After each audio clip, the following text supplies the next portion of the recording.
concorso di bellezza più chiacchierato di quest'estate 2011, ci avete riconosciuto, siamo proprio noi, quelli di Miss Topolini, e io ho di fronte a me una persona molto graffiante, molto ammiccante con questo abito, è una nostra aspirante al titolo, ve la presento, numero e nome.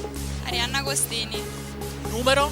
6. 6, bene, credo. Comunque non è importante, l'importante è che ti chiami Arianna, giusto? Allora, Arianna, io voglio davvero conoscerti, quindi voglio sapere un po' di cose su di te, cose molto semplici, insomma, quanti anni hai, cosa fai nella vita, cosa ti piacerebbe fare e come mai qui a Miss Topolini, no? Iniziamo dall'età. 18 anni, da poco. E studio al liceo. Mi piacerebbe fare l'università e dopo trovare lavoro, possibilmente. In che ramo, in che settore? Architetto.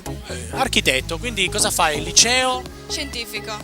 Scuola difficile, eh? Siamo quasi addirittura d'arrivo o è già finita? No, ancora un anno.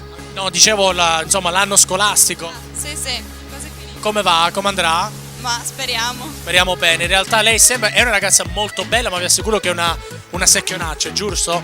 Alla media del 9. Del 9, no? No.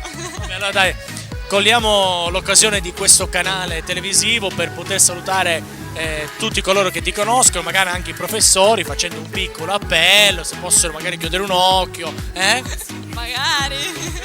Anche più di un occhio. Anche due. Allora, senti, insomma, facciamo un bel salutino, dai, quindi in bocca al lupo a te per questo concorso. Adesso sfrutta la telecamera, di quello che vuoi. Beh, mi piacerebbe vincere come tutte. Saluto tutti quelli che mi conoscono e grazie a chi mi ha fatto arrivare fin qua. Mandiamo un bel bacino con quegli occhi che hai, che dici, oh mio via, pronta, via. When I touch your body, I feel I'm losing control.